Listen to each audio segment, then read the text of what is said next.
우리가 함께 읽었던 오늘 본문 창세기 27장을 보면요, 한 가정의 이야기를 다루고 있습니다. 그 가정은 여러분이 잘 아시는 이삭의 가정으로, 이삭의 아내 리브가, 그 이삭에게는 두 아들이 있었는데 쌍둥이 아들입니다. 에서와 야곱, 이렇게 네 명의 가족이 살고 있는 한 가정의 이야기가 이 창세기 27장에 기록이 되어 있습니다. 한 장 안에 가족 모두에 대한 이야기가 이렇게 기록되어 있는 것을 찾아보기가 참 흔치를 않는데, 이 한 장에 가족 모두에 대한 이야기가 기록이 되어 있습니다. 우리는 이 창세기 27장을 보면서 그 가족들의 신앙과 성품을 다 우리가 찾아볼 수가 있습니다. 누구나 다 가정이 행복하기를 바라고, 그리고 자녀들이 다 하나님의 축복 속에서 성장하고, 그리고 또 잘 세상에 나가서 살아가기를 원하는 것이 모두의 마음입니다. 자, 그렇다고 하면은 믿음의 조상, 복의 근원이라고 일컬어지는 아브라함의 아들 이삭의 가정은 어땠을까? 여러분 기대되지 않습니까? 조상이, 그의 아버지가 아브라함이고, 그리고 그분은 믿음의 조상이고 복의 근원인데, 그의 아들 이삭이 이제 꾸리고 있는 한 가족에 대한 그 이야기인데, 그 가정은 어떤 가정의 모습일까 상당히 우리가 궁금하고, 또 그런 가정에 대해서 우리가 눈여겨보지 않을 수가 없습니다. 오늘 성경에 나오는 창세기 27장에서의 이 가장 이삭은 늙었습니다. 루터는 이때 이삭의 나이를 137세로 그렇게 계산을 했습니다. 그의 이복 형제인 이스마엘은 바로 그 나이 137세에 죽었습니다. 창세기 25장 17절에 보니까 그렇게 기록이 되어 있어요. 그리고 그러나 이제 이삭은 180세까지 살았습니다. 창세기 35장 28절 29절에 보니까 또 그 성경이 그렇게 기록하고 있습니다. 이스마엘보다도 43년을 더 산 것입니다. 한 가정의 주된 특징은 보통 이제 어머니를 통해서 이루어지는 것을 많이 보게 됩니다. 오늘 본문의 경우도 그런 것 같아요. 이 이삭 가정의 불화와 불신의 분위기가 막 이 가정 속에서 이렇게 넘쳐나고 있는데, 그 원인이 어디에 있는가 보면은 리브가에게, 그 어머니 리브가에게 있다라고 하는 것을 알 수가 있습니다. 이삭은 그의 아내 리브가를 신뢰하지 않았고요, 리브가도 자기 남편 이삭을 신뢰하지 않았습니다. 창세기 27장 12절에 보면은 야곱이 나를 만지실진데 내가 아버지의 눈에 속이는 자로 보일지라고 이렇게 말하는 것으로 보아서요, 야곱은 그의 아버지 이삭이 자기를 믿지 않을 것임을 알았습니다. 그러니까 야곱도 아버지를 믿지 않았다는 거예요. 그런데 그에게 이제 야곱에게는 두 형제가 있지 않습니까? 쌍둥이 형제 에서와 야곱 두 형제도 쌍둥이인데도 서로를 믿질 않았어요. 신뢰하지 못했습니다. 이런 의심이 이삭과 에서의 대화를 몰래 엿두는 그 리브가가 야곱에게, 야, 내 아버지가 에서에게 이제 장족간의 축복을 주려고 한다고 하더라, 내가 받아야 된다. 그래가지고 우리가 잘 아는 대로 야곱을 에서처럼 속여가지고 아버지께로 이제 축복을 받게 하지 않습니까? 근데 이 일로 말미암아 가정에 큰 문제가 이제 생기는 거예요. 풍파가 일어나기 시작하는 겁니다. 야곱과 에서 사이가 아주 골이 깊은 감정이 들게 되었고, 결국은 형 에서가 야곱을 죽이려고 하는 그런 이제 마음까지 품게 되어서 이제 야곱이 가정을 떠날 수밖에 없었습니다. 이 리브가의 진짜 문제가 뭐냐면, 실패가 뭐냐면 바로 영적인 것이었습니다. 그녀는 이미 계시된 하나님의 말씀을 무시하고 자신의 방법으로 하나님의 말씀을 성취시키려고 한 데 있는 겁니다. 리브가가 임신했을 때 쌍둥이를 이제 임신했습니다. 이제 그때 하나님께서 창세기 25장 23절에 보니까 이렇게 말씀했어요. 두 국민이 내 태중에 있구나. 두 민족이 내 복중에서부터 나누리라. 이 족속이 저 족속보다 강하겠고 큰 자가 어린 자를 섬기리라. 그러니까 에서가 야곱을 섬긴다, 뭐 그런 이야기 아니겠습니까? 리브가는 하나님께서 그렇게 이미 계시의 말씀을 주셨으면은 이 말씀을 붙들고 하나님이 하시는 방법을, 하나님의 때를 기다려야 되는데, 이 리브가는 그 하나님의 말씀에 때를 기다리지 못하고 자신의 방법으로 행동을 취한 것입니다. 그녀는요 거짓된 방법을 동원해 가지고 자기 아들에게 아버지를 속이도록 가르쳤어요. 그 대가로 야곱은 20년이라는 예상치 못한 망명 생활을 하게 되지 않습니까? 이 사랑하는 아들을 멀리 떠나보낸 것은요 이삭이 아니에요. 그의 어머니 리브가였습니다. 그녀는 창세기 27장 44절에서 야곱에게 외삼촌 라반의 집에 머물러가면서 이렇게 말해요. 내 형의 노가 풀리기까지 몇 날 동안 그와 함께 거주하라. 이것이 리브가의 마음이었어요. 형 에서가 도둑 맞았거든요, 축복을요. 그래서 마음속에 살이를 품고 동생을 죽이려고 그랬습니다. 그 모습을 안 리브가가 뭐라 하냐면, 야, 내 형이 노가 풀릴 때까지 몇 날 동안만, 조금만, 몇 날 동안만 외삼촌의 집에 가서 피해 있으라. 그렇게 이제 이야기했습니다. 그때 리브가는요 자기의 사랑하는 아들 야곱이 거기에서 20년 동안이나 머물게 될 줄은 몰랐어요. 그리고 그 아들을 다시는 볼 수 없게 될 줄도 상상도 못했습니다. 야곱이 돌아오기 전에, 고향으로 돌아오기 전에 그의 어머니 리브가는 세상을 떠나고 죽고 말았기 때문입니다. 여기서 우리는 알아야 됩니다. 여러분, 만일 여러분이 하나님을 신뢰하지 못하고 하나님의 뜻 대신 내 뜻을 행하여, 혹은 하나님의 뜻을 내 방법대로 행한다면 여러분이 계획하신 것은 결코 이루어지지 않을 것이고요, 그리고 여러분이 불순종의 길을 갔다면 그 길은 험난하고 어려운 인생길, 가시밭길이라는 것을 알아야 됩니다. 하나님의 계획을 자기 마음대로 바꾸려고 시도하는 것이 얼마나 어리석은 것인지를 깨달으셔야 됩니다. 로마서 9장 17절에 보니까 이렇게 말씀해요. 그런즉 원하는 자로 말미암음도 아니요 다른 박질하는 자로 말미암도 아니요 오직 긍휼히 여기시는 하나님으로 말미암음이니라. 그러니까 모든 것은 하나님 때문에, 하나님의 계획 속에서 하나님의 뜻대로 되어진다, 그런 이야기입니다. 내가 아무리 발버둥을 친다 할지라도 사람이 마음으로 자기의 계획을 한다 할지라도 걸음을 인도하시는 분은 여호와신 줄 믿으시기 바랍니다. 자, 그러면 야곱은 어떨까요? 이 가정에서 가장 비열한 사람이 야곱이에요. 여러분이 아시는 대로 형 에서가 배가 고프다니까 장자권을 팔라고 그러면서 팥죽을 주지 않습니까? 속인 거죠.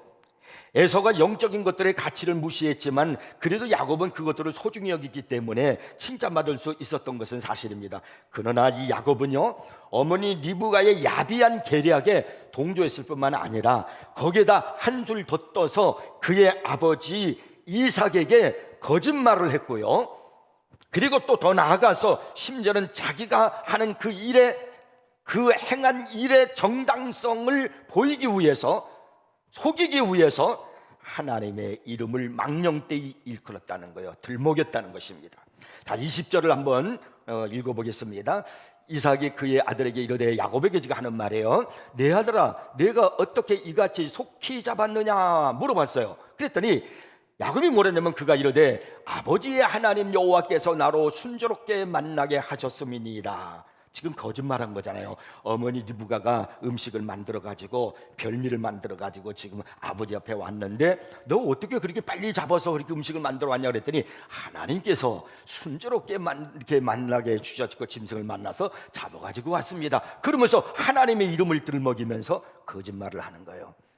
하나님의 여호와 이름을 망령되이 있는 것이지요. 얼마나 큰 죄를 짓고 있습니까? 우리들도 이럴 때가 얼마나 많아요. 자기의 정당성을 주장하기 위해서 나 거짓말 아니야, 나 잘못하지 않았어, 하나님이 아셔, 하나님의 이름을 들먹이면서 하나님께서 다 아셔, 나 하나님의 이름으로 내가 맹세해. 우리가 그럴 때가 얼마나 많습니까? 지금 야곱이 그렇게 하고 있는 거예요. 이렇게 야곱이 에서가 받을 축복을 가르치기 위해서 아버지 이삭에게 거짓말했을 뿐만 아니라 또 나아가서 아버지의 신뢰를 더 얻기 위해서 하나님의 이름을 이용했다는 것입니다. 자, 그렇다면 야곱은 왜 이렇게 야비한 속임수를 쓰면서까지 에서의 축복을 받으려고 했을까라고 하는 것입니다. 그것은 그가 형에 대해 주가 되는 것이었어요. 그러니까 형 에서가 자기를 주로 그렇게 섬기는 것, 그렇게 되고 싶은 것이었고요, 또 뿐만 아니라 그의 어머니 아들들이 그에게 머리를 숙이는 것이었습니다. 우리가 그것을 어떻게 알 수가 있느냐면은 바로 오늘 본문 29절 마지막에 보면 이삭이 야곱에게 축복하는 내용이 나오거든요. 이 말씀에서 알 수가 있어요. 만민이 너를 섬기고 열국이 내게 굴복하리니 내가 형제들의 주가 되고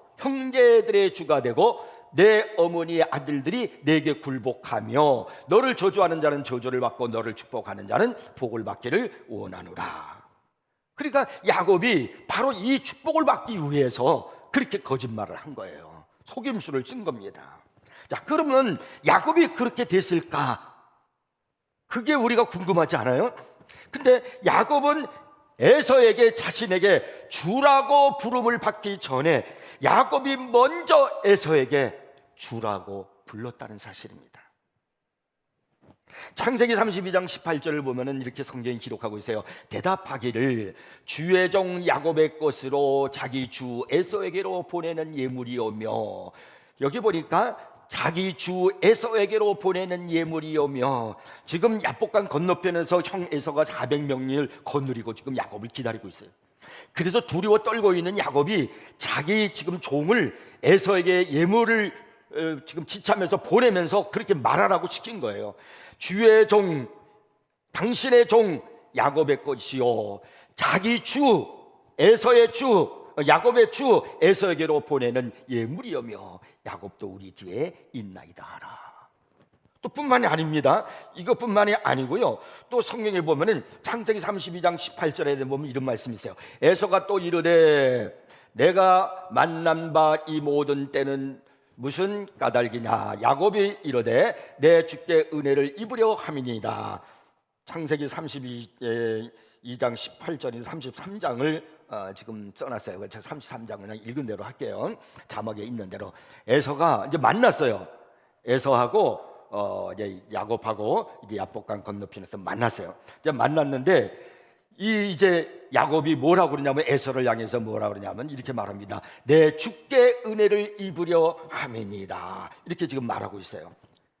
그 에서를 향해서 야곱이 또 주라고 말하고 있잖아요. 창세기 33장 13절에 보면은 야곱이 그에게 이르되 내 주도 아시거니와 라고 말하고 있고요, 14절에 보면은 세일로 가서 내 주께 나아가리다 라고 했고요, 15절에 보면은 나로 내 주께 은혜를 얻게 하소서라고 그렇게 말했습니다. 그러니까 야곱은 형 에서에게 말끝마다 뭐냐면요, 주, 내 주여, 주, 그렇게 불렀습니다. 그리고 에서가 야곱에게 머리를 숙이기 전에 먼저 야곱이 에서 앞에서 몸을 7번 땅에 엎드려 굽혔다고 성경은 기록해요. 창세기 33장 3절입니다. 자기는 그들 앞에서 나가되 몸을 7번 땅에 굽히며 그의 형 에서에게 가까이 가니. 이것이 인간의 방법과 인간의 세운 계략의 결과라는 거예요.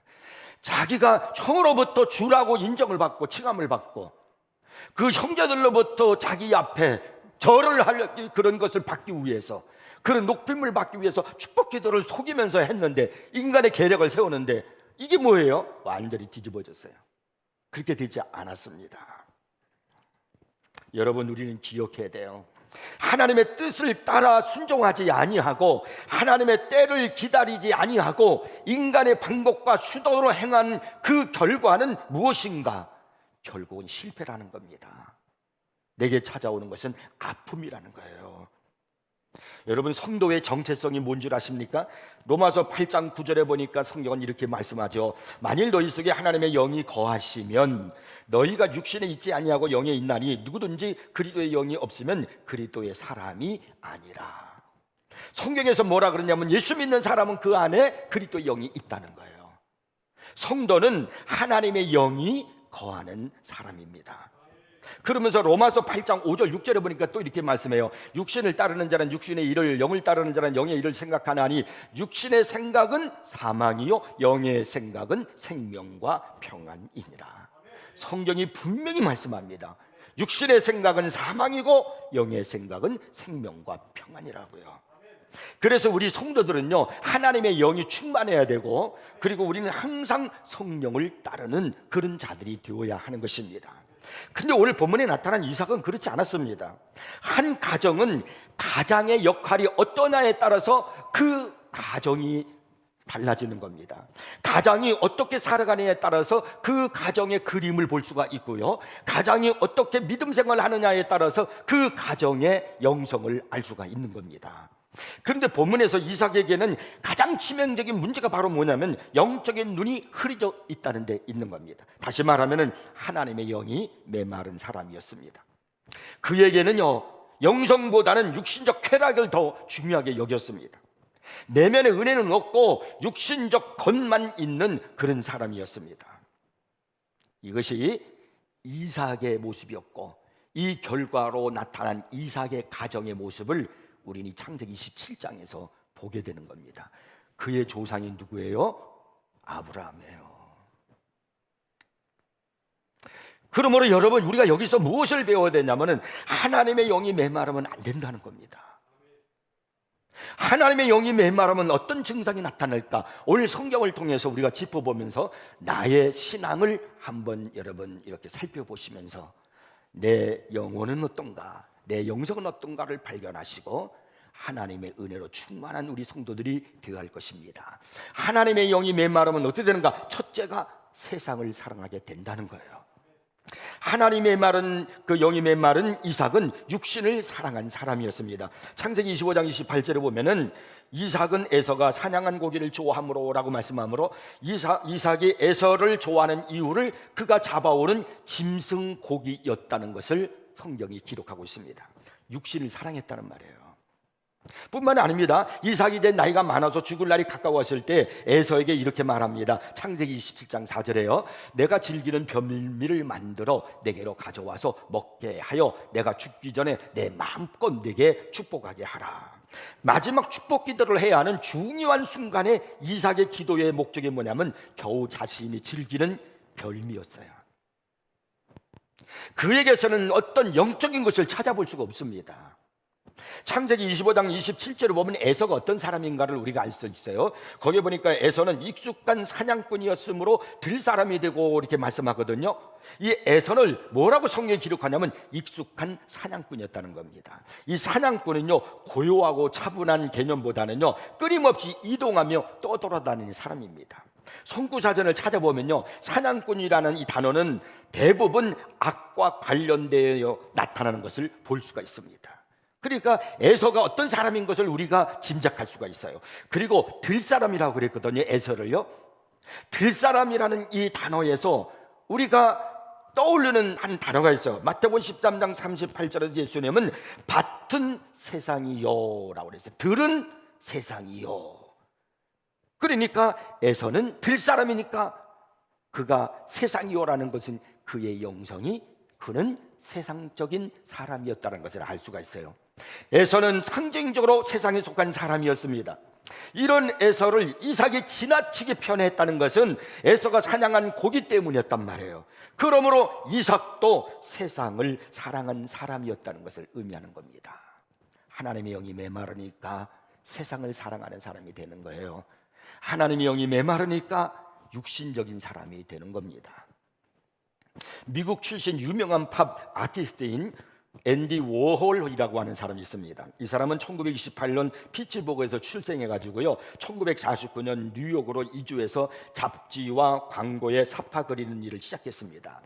팝 아트 운동의 선두자로 명성을 쌓은 그는요, 1968년 그의 스튜디오를 찾은 한 여성에게 저격을 당하면서 일약 스타덤에 올랐습니다. 총탄이 그의 왼쪽 폐와 비장, 내장과 간, 식도와 오른쪽 폐를 관통했지만 다행히 생명에는 지장이 없었습니다. 그러나 이 충격 이후에 온전히 회복하지는 못했습니다. 이 사건으로 워홀이 하나님을 생각했는지는 모르지만은 그의 예술가로서의 삶은 천박함과 덧없는 쾌락이었어요. 그리고 그의 유명한 표현에 빌리자면은 15분짜리 명성이 전부인 대중문화 주변을 맴돌고 있었습니다. 언젠가 그는요, 자기 자신을 이렇게 요약해서 말한 적이 있습니다. 나는 아주 천박한 사람이다. 앤디 워홀의 모든 것을 알고 싶다면, 나를 알고 싶다면, 나의 모든 것을 알고 싶다면 내 그림과 영화 그리고 나의 겉모습만 보면 된다. 거기 내가 있다. 그 배후에는 아무것도 없다. 내면의 아름다운 것이라고 하는 건 전혀 찾아볼 수가 없고 겉모습에 대해서만 얘기했던 이 앤디 워홀, 그것은요 세상을 사랑했던 사람의 대표적인 사람으로 우리가 손을 꼽을 수가 있습니다. 요한일서 2장 15절부터 17절을 보면은 세상을 사랑하는 사람이 어떤 사람인가, 우리가 왜 세상을 사랑하지 말아야 되는가 하는 것을 성경이 분명하게 우리에게 말씀하고 있습니다. 이 세상이나 세상에 있는 것들을 사랑하지 말라. 성경은 말씀합니다. 이 세상이나 세상에 있는 것들을 사랑하지 말라. 누구든지 세상을 사랑하면 아버지의 사랑이 그 안에 있지 아니하니 이는 세상에 있는 모든 것이 육신의 정욕과 안목의 정욕과 이생의 자랑이니 다 아버지께로부터 온 것이 아니요 세상으로부터 온 것이라. 이 세상도 그 정욕도 지나가되 오직 하나님의 뜻을 행하는 자는 영원히 거하느니라. 이 세상을 사랑하지 말라는 거예요. 세상은 다 지나간다는 겁니다. 여러분이 우리 주 예수 그리스도를 믿고 그분께 여러분의 삶을 드리는 순간 사탄은 여러분을 사정권에 주고 총탄 세 발을 장전합니다. 그것이 바로 육신의 정욕과 안목의 정욕과 이생의 자랑이라는 총탄이에요. 사탄은 이 세 총탄을 장전해가지고 여러분에게 표적을 맞춘 다음에 발사할 것입니다. 우리가 정신을 차리지 않으면 이 총탄에 맞아서 아담과 하와가 육신의 정욕과 안목의 정욕과 이생의 자랑에 따라서 선악과를 따먹은 것처럼요, 이삭이 에서를 사랑한 것 같은 그런 어리석은 영적 어두움에 떨어지고 만다는 겁니다. 그래서 세상을 자꾸 사랑하게 되는 거예요. 왜? 사탄이 나에게 그 총탄을 쐈기 때문에요. 그러다 보니까 내 영혼이 어두워지는 겁니다. 하나님의 영이 메말라가는 거예요. 골든 로드라고 하는 꽃이 있는데요, 이 꽃이 개화할 때쯤 되면요 화려한 색상을 가진 거미가 교묘하게 자신을 위장하며 그 꽃으로 다가옵니다. 거미는요 꽃의 색깔에 맞춰가지고 몸을 활짝 쭉 펴니다.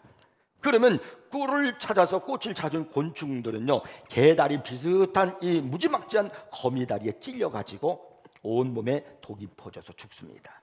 그러면 거미는 그 짐승을 말아먹고 먹는 거예요. 이 세상 문화가 바로 이런 겁니다. TV쇼와 영화, 잡지, 최신 유행, 성공가도 이런 모든 것들의 배후에는 음흉한 욕망을 품고 있는 잠복한 거미가 있다는 것을 아셔야 됩니다. 그래서 우리가 늘 깨어있지 않으면은 사탄의 총탄에 맞고서 우리가 자꾸 세속주의로 나아가게 되는 거예요. 이 세상은 우리의 영성을 무디게 만들어요. 먹잇감을 덮친 거미의 치명적인 독이 서서히 온몸으로 퍼지듯이요, 이 세상의 쾌락과 소유와 인기는 천천히 우리의 영성을 갉아먹습니다. 그래서 결국은 믿음을 잃게 만들고 세상을 사랑하는 사람이 되게 만드는 거예요. 성경에 보면은 바울과 함께 가장 가까이 등장하는 데마라고 하는 사람이 나타납니다. 사도 바울은 골로새서 4장 14절에서 편지를 쓰면서 이렇게 말합니다. 사랑을 받는 의사 누가와 또 데마가 너희에게 문안하느니라. 데마의 이름이 나와요. 또 빌레몬서 24절에 보면은 바울은 자신의 동역자 이름을 쭉 몇 명을 이렇게 거기에 기록하고 있는데 거기에 다시 한번 데마의 문안 인사를 전하는 것을 기록하고 있는 걸 볼 수가 있습니다. 어느 신학자는 바울의 오른쪽에는 누가가 있고 바울의 왼쪽에는 데마가 있었다라고 할 정도로 데마는 바울과 가장 가까이에서 바울과 함께 하나님의 사역을 했던 바울의 동역자였습니다. 그런데 디모데후서 4장 9절 10절을 보면은요, 바울이 감옥에 갇혀서 사형을 앞두고 있을 때 이런 슬픈 소식을 전하고 있는 것을 볼 수 있습니다. 너는 어서 속히 내게로 오라. 디모데에게 지금 하는 말이죠. 그러면서 이렇게 말합니다. 데마는 이 세상을 사랑하여 나를 버리고 데살로니가로 갔고, 바울의 가장 가까이에서 바울의 동역자로 하나님의 복음의 일을 했던 그 데마가 어느 날 사도 바울의 마지막 인생을, 자기의 수명을 앞두고 있을 때 그가 쓴 말이 이거예요. 데마는 이 세상을 사랑하여 나를 버리고 데살로니가로 갔다는 거예요.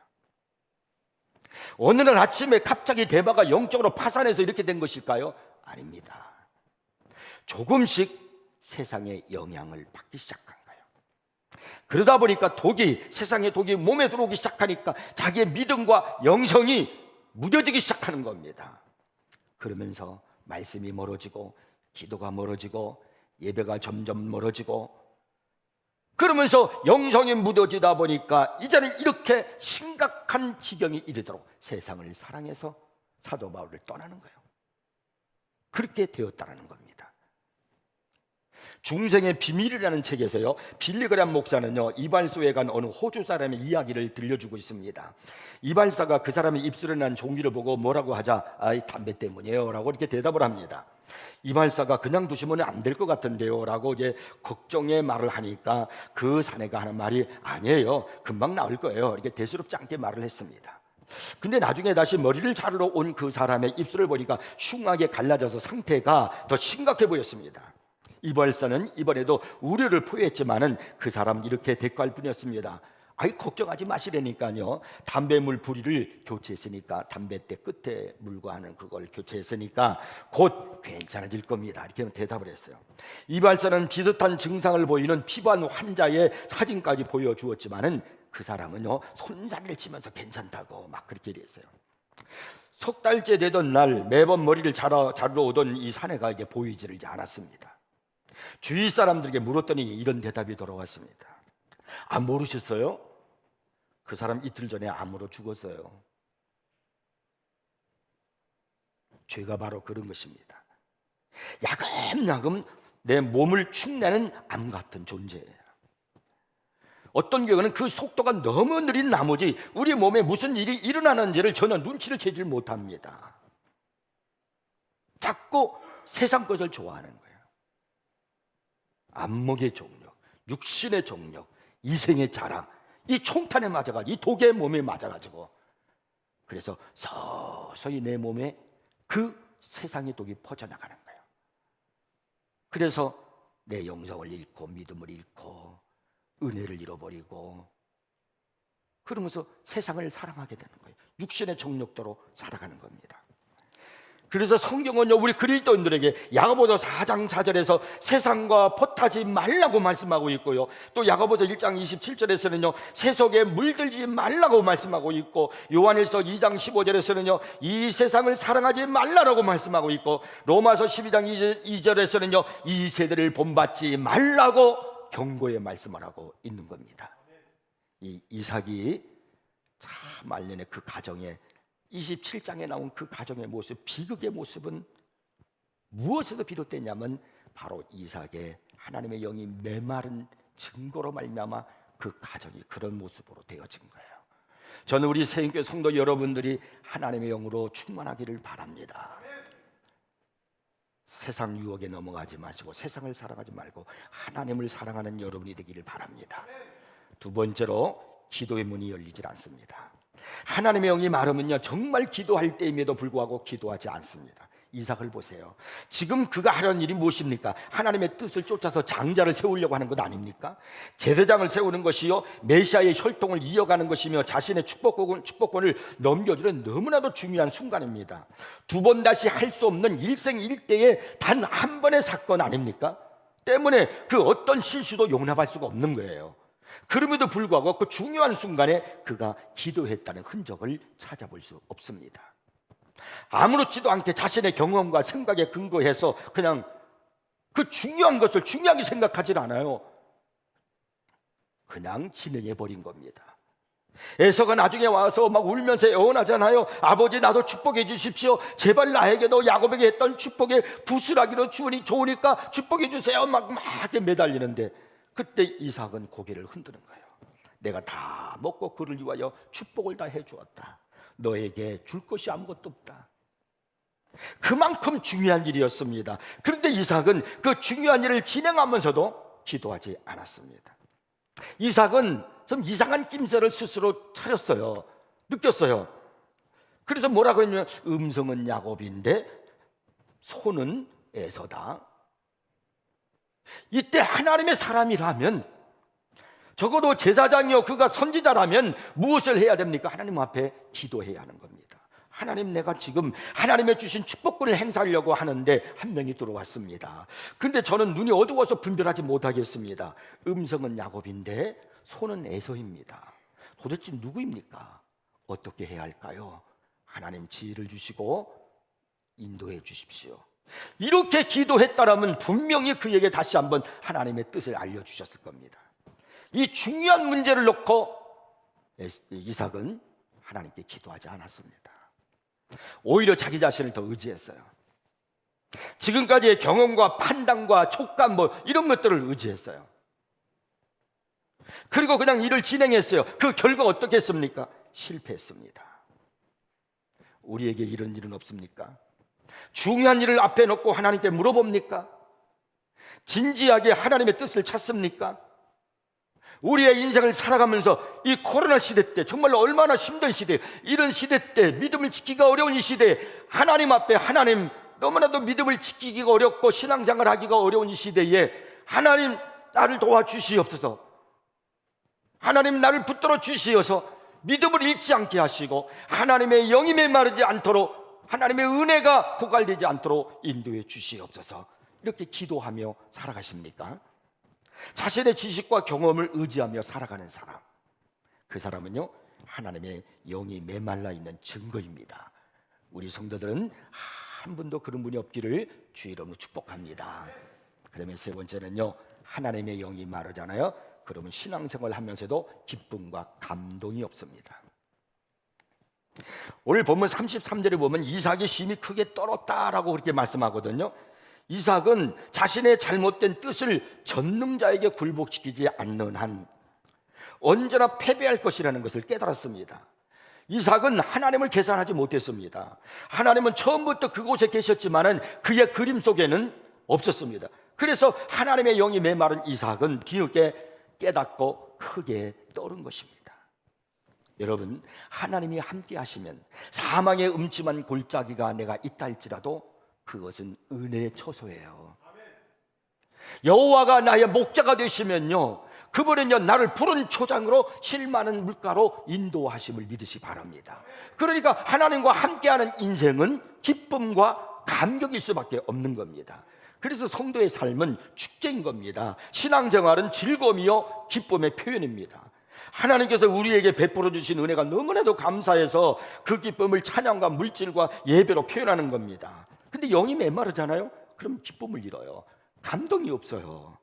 근데 억지로 가식적으로 무언가를 해보려고 합니다. 그러나 중심에서 기쁨과 감동이 우러나오질 않습니다. 지금 이삭이 하려고 하는 일이 무엇입니까? 하나님을 대신할 그런 한 사람을 축복하는 일을 하려는 거예요. 하나님의 사역을 하려고 하는 겁니다. 이게 얼마나 기쁘고 감격스러운 일입니까? 그런데 어찌된 일인지 감동이 없습니다.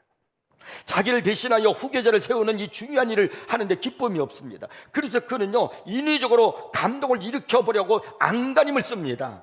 별미를 먹어봅니다. 감동이 없습니다. 기쁨이 생기지 않습니다. 그래서 포도주를 마시면 감동이 생길까 해서 마셔봅니다. 그런데도 그때뿐입니다. 그래서 아들 보고 입 맞춰달라고 요청을 합니다. 그래도 감동이 일어나지 않아요. 제가 이 대목을 보면서 성경을 준비하면서 한 가지 생각이 떠올랐어요. 감동이 일어나자니까 이제 이삭이 이제 아들에게 입을 좀 맞추라고 그래서 이제 외손녀가 어제 저희 집에 와서 이쁘잖아요. 지금 6살 됐는데 얼마나 참 귀엽게 막 그런 거 하는지 몰라요.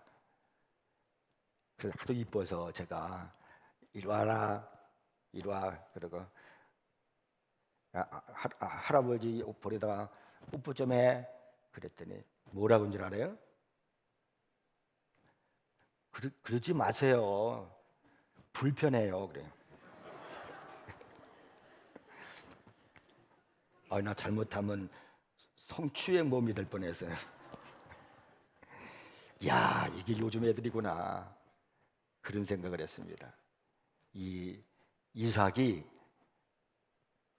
그 중요한 순간에 그런 감동이 없다 보니까 자꾸 그런 행위를 하는 거예요. 여기다가 내 볼에다가 입 좀 맞춰봐라. 그래도 기쁨이 없으니까, 감동이 없으니까 아들의 옷에 얼굴을 파묻고 향수를 맡음으로 감동을 일으키려는 거예요. 영성이 메마른 사람들은요, 이와 같이 감동이 없습니다. 얼굴 표정이 석고상같이 굳어 있어요. 무슨 일인지 그냥 짜증부터 내는 거예요. 마음의 즐거움과 기쁨이 전혀 없는 상태에서 그냥 할 수 없이 봉사하고 할 수 없이 교회 나오고 그냥 나오는 거예요. 섬기는 거예요. 이 얼마나 힘들고 괴롭습니까? 오늘 이 자리에 예배드린 우리 사랑하는 성도 여러분, 지금 여러분의 모습은 어떻습니까? 기쁘고 즐겁고 그리고 자원하는 마음으로 주를 섬기며 예배드리고 봉사하십니까? 아니면 이삭과 같이 억지로 사역을 감당하는 분은 없는가요? 혹 이삭과 같이 영이 메말라 있다면 하나님께 성령의 지배를 받는 사람이 되게 해달라고 기도하십시오. 다윗처럼요, 구원의 즐거움에 주의 구원의 즐거움을 내게 회복시켜 주시고 자원하는 심령을 달라고 기도하십시오. 우리 모두 성령의 인도함을 받는 성도가 되기를 바랍니다. 성령이 내 안에 충만할 때 모든 것이 기쁜 거예요. 감동이 오는 겁니다. 죄악된 세상에 술 취하지 말고 그야말로 성령의 충만함을 입는 성도들이 되기를 바랍니다. 무엇이든지 성령의 인도하심을 쫓아 순종하고 하나님의 뜻대로 살아가려고 할 때 그때 하나님이 예비하신 은혜와 축복이 내게 다가오게 될 거고요, 행복한 가정이 되는 거예요. 거기가 천국이 이루어지게 되는 거예요. 저는 한 분도 이삭의 말년과 같은 그런 가정이 아니라 정말 하나님이 함께 하시는 축복의 가정, 여러분이 다 그런 믿음의 가정이 되기를 주의 이름으로 축복합니다. 기도하겠습니다.